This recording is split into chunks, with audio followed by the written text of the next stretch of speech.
Okay, so today's lesson is not much different than yesterday's or before the breaks. Quadratic system. Okay, we can use substitution or elimination, and I'm going to show you both. So if we're going to use substitution,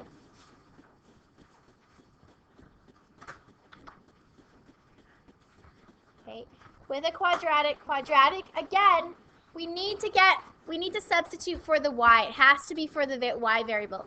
Okay, so it's the same as basically same strategies. So substitution and elimination we're going to use. Okay, and I'm going to write a little note. Remember, you read that up there? No. I have to adjust my, I put it up there for the movies.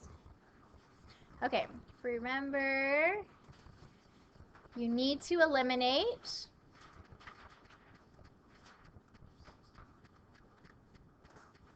or replace, I guess if you're using substitution, the variable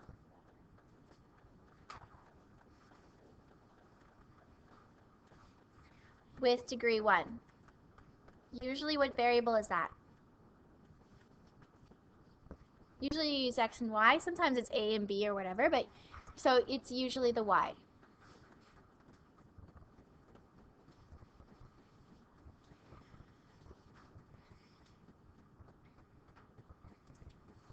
Okay, so just like the quiz today, we want to replace which variable?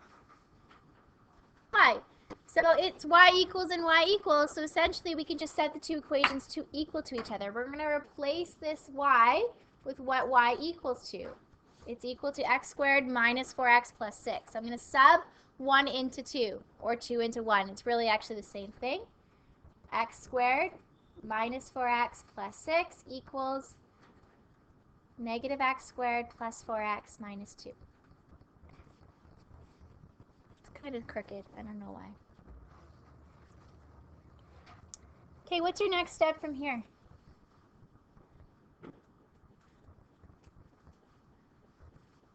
It's not much different. It's, yeah, move it all to one side and do what? Make it equal to 0. And then, if it's a quadratic, we factor. Okay? I like to keep my x squareds positive. That's a personal choice of mine. Choose to live by that. It's your call. So I'm going to move everything to the left side so that my x squareds are pretty and positive.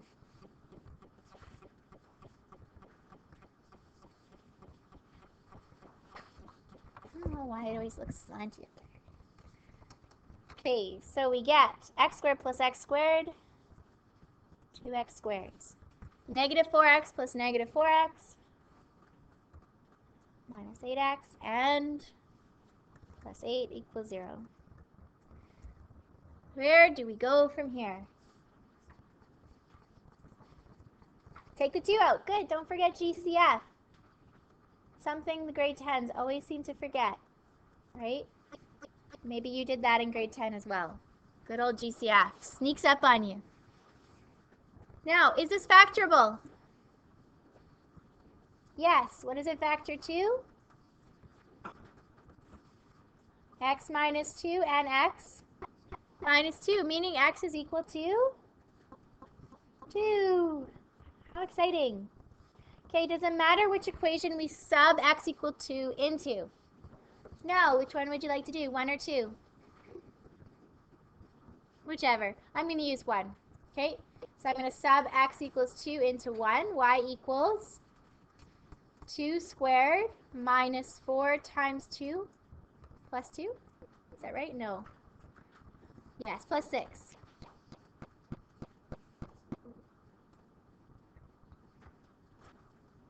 And we get 4 minus 8 plus 6. 4 minus 8 is negative 4 plus 6 is 2. Okay. The last thing that we would do is what? Check. And you always check with what? The original. Okay, so one original was 2 equals 2 squared minus 4 times 2 plus 6. And the other one was 2 equals negative 2 squared plus 4 times 2 minus 2. So negative 4 plus 8 minus 2 is 2. Is it really much different? No. Like, not even really at all. Okay, so don't turn the page. I'm going to move up. Everyone got that down? Okay. Elimination, we can cover in like 30 seconds. I'll show you why. Okay. Elimination. Hopefully you have somewhere to write this. You won't need much space, I promise. Okay? So in this case, we want our equations to be aligned, right? If needed,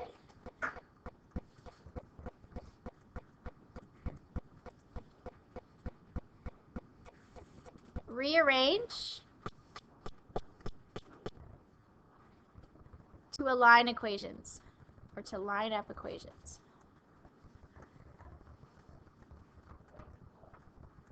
Okay, and which variable do we want to eliminate? Y.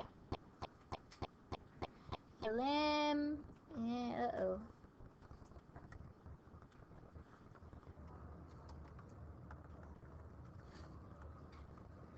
Okay, so is it aligned already? Yeah. They're aligned nicely. You don't have to make one side equal to 0. You could just, as long as they're aligned, that's all that matters. And our y's, like, if we want to eliminate them, sometimes you're going to have to multiply an equation by 2 or whatever it is to make their coefficients the same. But are their coefficients the same? Yeah, as long they could even be opposite signs, that's okay. But as long as those numbers are the same, the coefficients, then we're good to go. Are we subtracting or adding here? I want the y's to be canceled out. Because they're the same sign, we're going to subtract. Okay, x squared, or y minus y, what happens there? Cancels out, we get 0. 0 equals x squared minus a negative x squared. 2x squared. If you are someone who makes mistakes with your negatives, your signs, instead of subtracting, what could you do? Add the opposite. So change it to addition by switching all your signs.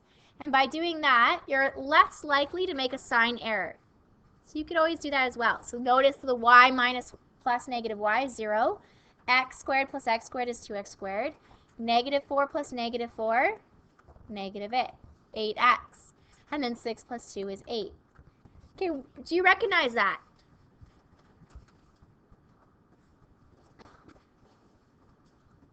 Is that the same? Yeah, so from there it's the same process. You would do the same thing that we just did.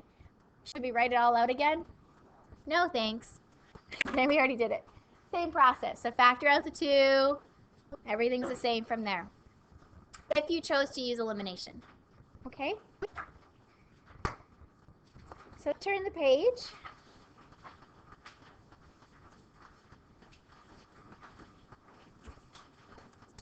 Are you good to try this one on your own? Yeah? Okay, I'd like you to try this one right now. You could choose to use elimination or you can use substitution. It is your call. Okay? I'd like you to try this one. So whatever method you use, doesn't matter. I'll write both of them at the front.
Okay.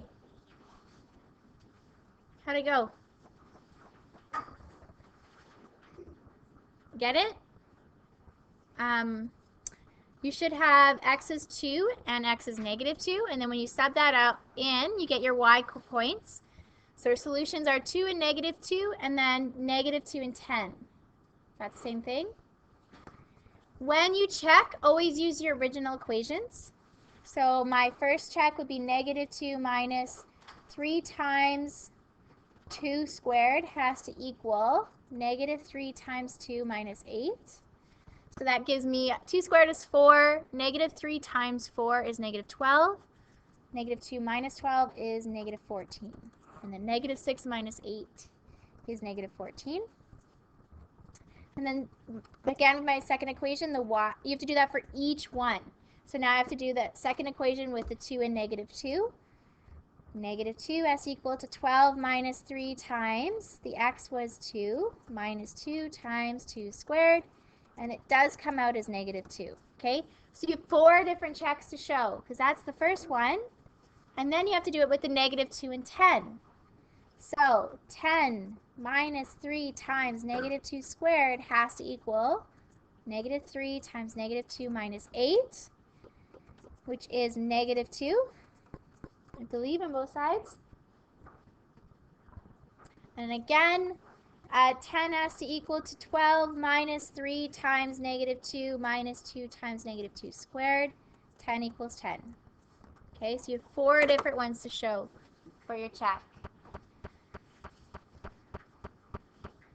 All right, can we skip the next one? Yes, good. Let's turn the page. I'm also going to skip this one. Okay? Same idea.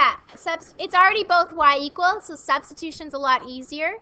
Well, actually, elimination's just as easy. You can go straight to subtracting the two. So really, it's the same thing. Let's go to a word problem. Aaron stands on the roof of a tall building. Don't worry. He just likes to throw balls off of buildings. Don't ask me why. He throws a tennis ball up into the air.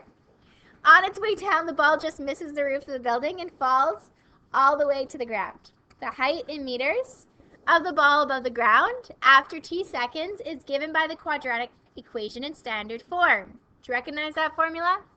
Sort of. After 4 seconds, the ball is 102.9 meters above the ground. After 6 seconds, the ball is 44.1 meters above the ground. How tall is the building? Where do we begin?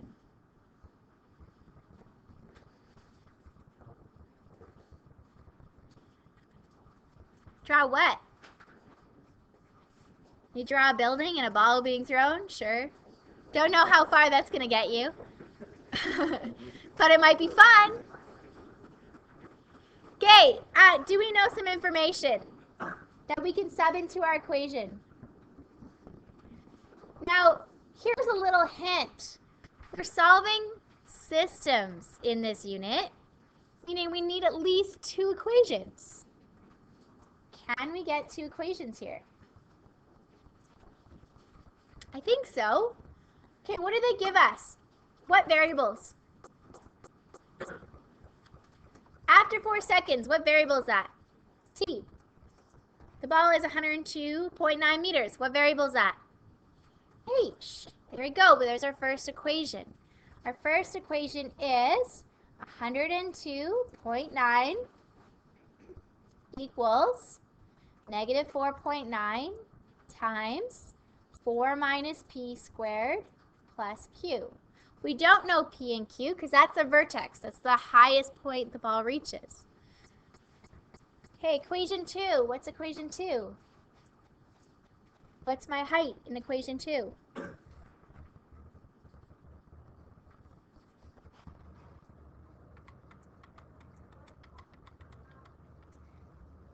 Height is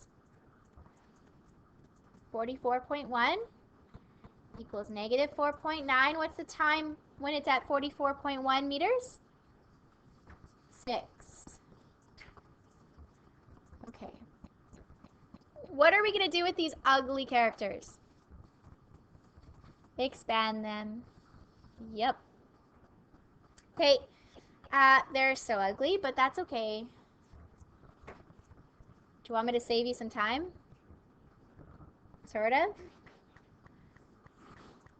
Okay, so with the 4 minus p squared, what are you going to have to do here?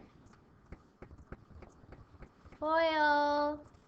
Yes, so it's going to be 16 minus 8p plus p squared, and then we have to bring in the negative 4.9. So is it okay if I just kind of give you a little bit? Okay, so when you bring in the negative 4.9 after, negative, is that the right one? Yep. 78.4 plus 8 times negative 4.9 gives you 39.2 p. And then p squared times negative 4.9 is negative 4.9 p squared. And then we have a q. What do you want to do with this guy? What should we do with them? Can we do anything else to simplify it? Move everything to one side. Sure, let's do that. Let's move the 102 over. And we can also rewrite it if we want in a different order. So that gives me 0 equals, I'll erase the 0 for now. 0 equals, that gives, well, let's write the negative 4.9 p squared first. And then the 39.2p, and then the q, and now we'll write our constant, which is 220, wait, what is it? Is that right? No, 181.3, negative. That makes sense, yeah. Same idea with this guy. So we're going to have to FOIL. So you're going to get 36, right? Minus 12p plus p squared on the inside. Bring in the negative 4.9. It becomes negative 176.4 plus 58.8p minus 4.9p squared. And then we have the plus q.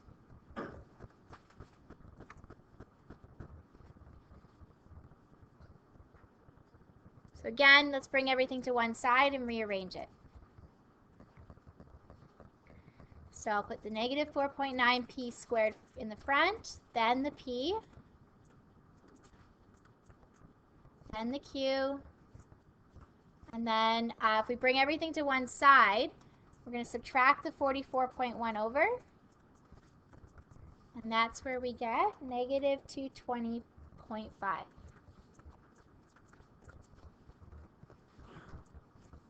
It's ugly. It's so ugly when you have all these decimals. It makes it like, it's really the same thing, but it makes it, I don't know, seem scarier. If you want, you could have had q on one side and all the p's on the other. It doesn't matter. Do you want to use substitution or elimination? It's kind of set up for what? I think elimination. Which variable do we want to eliminate?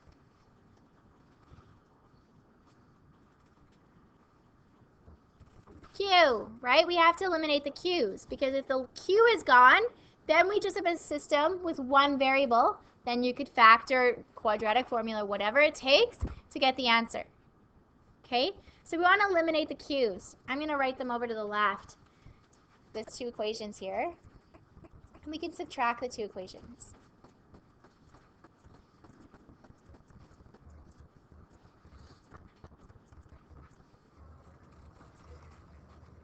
So ugly. Is that rude? I don't think so.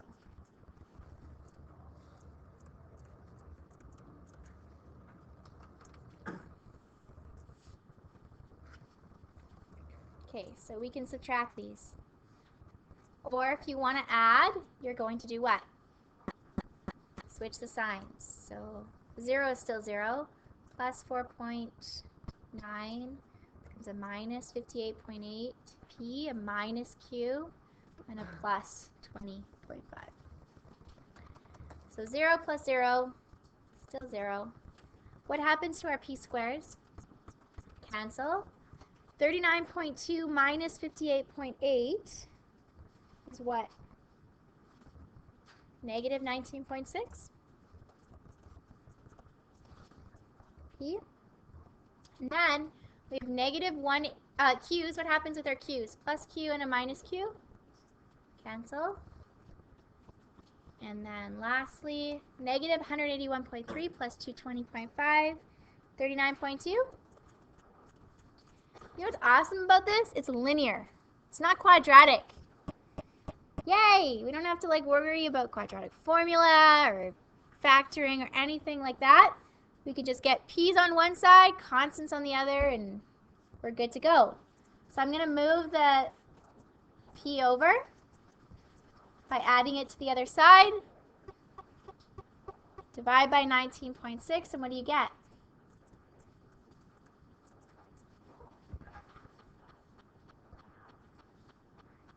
Is equal to what?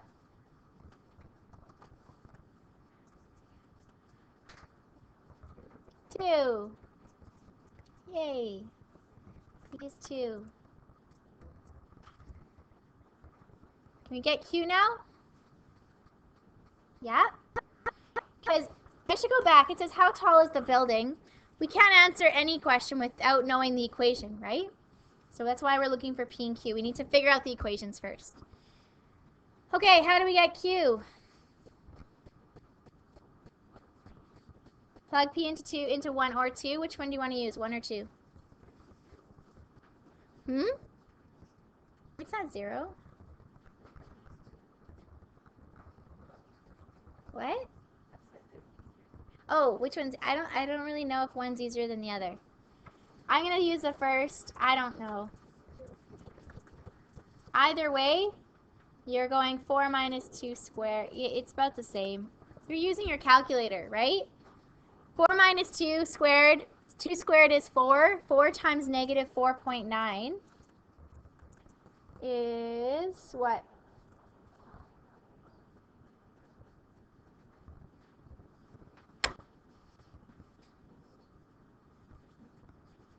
$102.9 equals negative 19.6.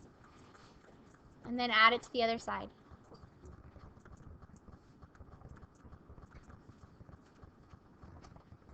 And Q is what?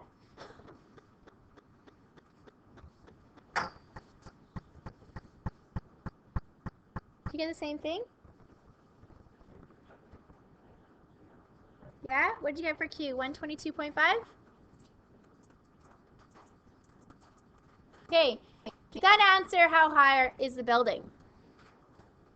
No, what that gives me is my equation. So what's the equation? Going back to the original, the very beginning. Height is equal to negative 4.9 times t minus 2 squared plus 122.5. That's our equation. Now, can I answer the question, how tall is the building? How do we get it? Time is when? The height of the building, how do we know? When height is 0. No, not when the height is 0, when time is 0. Okay, so plugging in time is 0. Oopsie. We can get the height of the building, right? Because he starts at the building, throws the ball from the building. Time equals 0. The ball is at the height of the building. Yep. He throws it up into the air. Yep. So at time 0, the ball is at the height of the building. And then he throws it up. So then it travels higher, and then it goes back down to the ground. Okay? Okay, what did you get for the height? Plug her in. Use those little things that you call calculators. You haven't probably touched it in 2 weeks, hey? Maybe just brush the dust off of it. Give it a little blow. I think it's... Okay, what'd you get? 102.9? Do we all agree? I'm just going based on what I heard. Okay, so that's the height of the building.